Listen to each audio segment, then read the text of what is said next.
We're going down to the States now on video chat. Nick's going to stick with me through this interview, and then he's going to roll. We got DeVone Claybrooks joining us today. Actually, it's from Calgary, I believe they said. How you doing, DeVone? I'm good. How are you? Good. Appreciate the time. We got your fella, Nick Lewis, with you here. And I said to him, what are we going to ask DeVone? And he says, let's ask him what he's doing now and what he's up to. How are you? And what are you up to? Just listening to Montreal get rid of all those cheerleaders. I mean, Nick, some of them cheerleaders have been there since, like, we played back in the day. Like, when I got up here in 2007 in the league, I think it was like 4 or 5 of those cheerleaders were on the still cheering that are still cheering right now. So, I mean, everything has a shelf life, as we all know. Oh, that is the biggest story of the day. And the toughest part is Nick didn't have his headphones on. Now he does. He just said, Nick, that some of those cheerleaders been with the club since 2007. This is a travesty. Yeah. There you go. He's got you now. Like Julie. Yeah. Julie's been there for a long time. Hey, man, we wanted everybody to remain anonymous now, so you're doing too much. I didn't say no last names. Because I remember when I was there, she was like, I've been a cheerleader as long as you've been a player. So, yeah. Now, and then to end like this, like not even yeah. Great game, dirty business. How many times do we need to say? Hey, we chuckle, but this is bad. We got to look into this story that the Alouettes have got rid of their cheerleaders for 2020. That's just wrong. DeVone, you seem pretty low stressed. So things good with you? Man, I can't complain too much. Living my best life. Just taking some trips. Been to a few places, had a few interviews, and I got some things in the work right now, but we'll see what shakes. All right, good stuff. Well, we hope that you can break the news here. If you do have any news, do it here. But looking back at 2019, what's your thoughts when you think about that season with the BC Lions?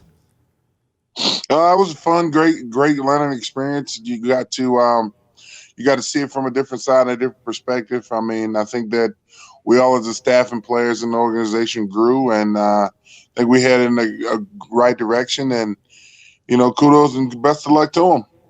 What did you learn about that first season in charge as a head coach? Anything surprise you? I think probably the thing that you learned is that you have to do a good job of delegating. You have to have a good group, in which I did. I had a great group. It was funny because everybody would like to talk about the inexperience of the coaching staff, but I would put the experience in the way they handle the situation and handle the guys when you're losing and you're still trying to fight and you're still trying to do your thing, and to keep those guys together, keep them believing. I mean, kudos to the staff, and they did a great job. Nick, you were on that staff. What did you learn in 2019? Man, I learned that it takes a lot of work, and I was never afraid to put in the work. And it was one of those things where, like he said, we got talked a lot about the inexperience.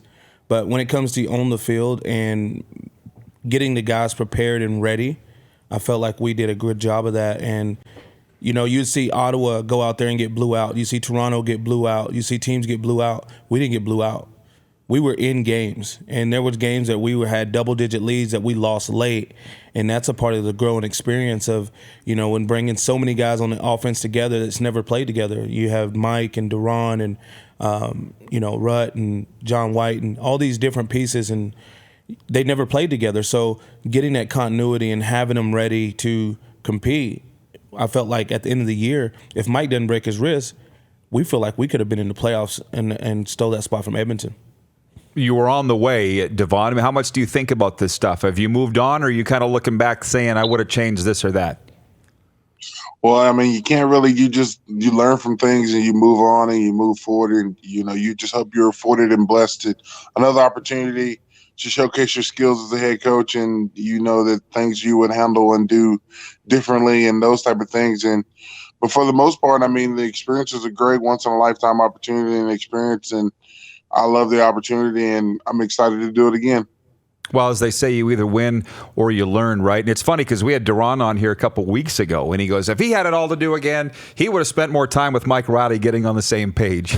I'm like, well, easy to say now, DC, but what do you think when you hear that? I mean, you could see that there was a disconnect at times between those two guys and just the chemistry and those type of things. But I mean, Mike put the time in and put the hours in, and Duran put in the time and hours, but didn't put in the time and hours when he should have with Mike and those type of things. But as you say, it's a learning and it's a growth process for everybody and everything. And if they could do it all over again, I mean, I guess we still have jobs. So technically we don't. So so that is what it is. But I mean, life's good, man. I can't complain too much. I mean, I'm still living my best life, still blessed. Just deciding on what moves I want to make this year, or might do some radio and some things like that. So I mean, it's a whole bunch of options. I'm fortunate enough to have a great group of a great network of friends and things like that. So I mean, I'm just enjoying every day, volunteering, helping Keon with some things and some kids and stuff like that. So just enjoying it. It's funny, by the way, with Duran. He's 28. Cody Fajardo's 27. Like, they're almost the same age. And it's like Duran's been front and center his whole life, and Cody's this brand new thing. And the reason I bring that up, DeVone, is I think Duran's still figuring out what it's going to take for he himself personally to fit in and be successful, let alone working with a quarterback or receivers group, but that's another topic. I will say this, pointed question, but the Riders had a D-line opening, and I think it was Nick that said DeVone's not taking a position coach job at this stage of the game. What are you looking at? Is that a position coach in the CFL is not something you would look at, or have you thought about it?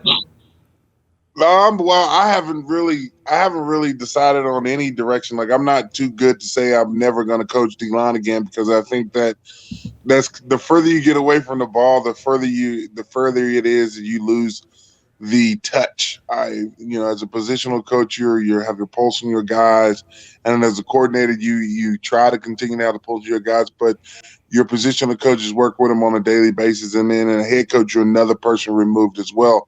So I think that as a position coach, you really that's when you get to get the nuts and the bolts, and you really get to form the clay that you mold into your players. I think that those are awesome experiences, and I'm never above that. I enjoy that. It just is getting dirty as you're doing it in a game plan. I think that it's a great experience, and I mean, I would never say that. I'd never say never about taking a position coach job, because I think coaching is coaching, and as long as you're in the game and you're enjoying it, you love it. I mean, I haven't had to work. It's football, right? So I mean, I'm fortunate and blessed to be able to have a career that allows me to do that. So I mean, I'm not too good for anything. I mean, I'll take anything. It's about being in the right situation and working with the right people at this moment, and people that you can trust and that have a common goal. If you can find that, then I mean, I think the sky's the limit. But I think that you're just saying contractually, you don't need to. I was just saying you're not in a position where you have to take I'm just saying this year. Right, yeah, to take the buyout from BC and then go to be a position coach when he could be a position coach or a DC next year. I think that was I mean, he's definitely one of the smartest guys, Nick, if not the smartest defensive coach. You look a little slim, Nick. I'm getting there. You looking a little slim there. I'm about to get summer fit. I thought that was a wide lens for a second. I'm about to get summer fit. I told my wife the other day, I said, I'm going to lose 40 pounds, 3 months. No. I'm going to get on that. Stop lying to that lady, man. Lance Armstrong. I'm going to go on tour de Lewis. Hey, your tour de Lewis is on a spin bike. You ain't even going nowhere. Hey, I don't get drug tested by the CFL no more. Well, let me just ask you this, by the way, because my doctor said I need to lose 30, and people are saying intermittent fasting, keto diet, this, that, the other thing. Tell them about it. How's your diabetes, DeVone, by the way? And has your stress level come down that you're not coaching at the moment? Has that helped your diabetes situation? It was like the thing that everybody talks about is this stress level, and the stress level being a head coach. I mean, I think stress is what you make it. I mean, I felt like we had our guys prepared every week, and we competed every week, and those weren't stressful situations at all. Excuse me. But I think the stress of it is that I've been doing intermittent fasting and dieting, and it's been working well for me. I mean, my numbers are great. I mean, I don't even really have to take insulin anymore. So, I mean, actually, Nick did have like some shade tree thing that actually finally worked. So out of all the grass and ginger root things that he's been selling, so one thing finally worked. So I give him a little credit. Okay. I'm good. like the healthiest unhealthy person. I thought that was Right, me. because you can't sell nothing looking how fat you is. That's why. I sell a good time. That's all. Yes, I will agree with that. That is the truth. All right, DeVone, we'll let you go. I appreciate this, the chuckles. Good luck in 2020. I hope you stay in touch and, yeah, enjoy yourself. Looks like you are. Sure. Thanks for having me, guys. Have a good day. You're watching Rod Pedersen On Demand. For more of The Rod Pedersen Show, visit rodpedersen.com or follow Rod Pedersen on social media.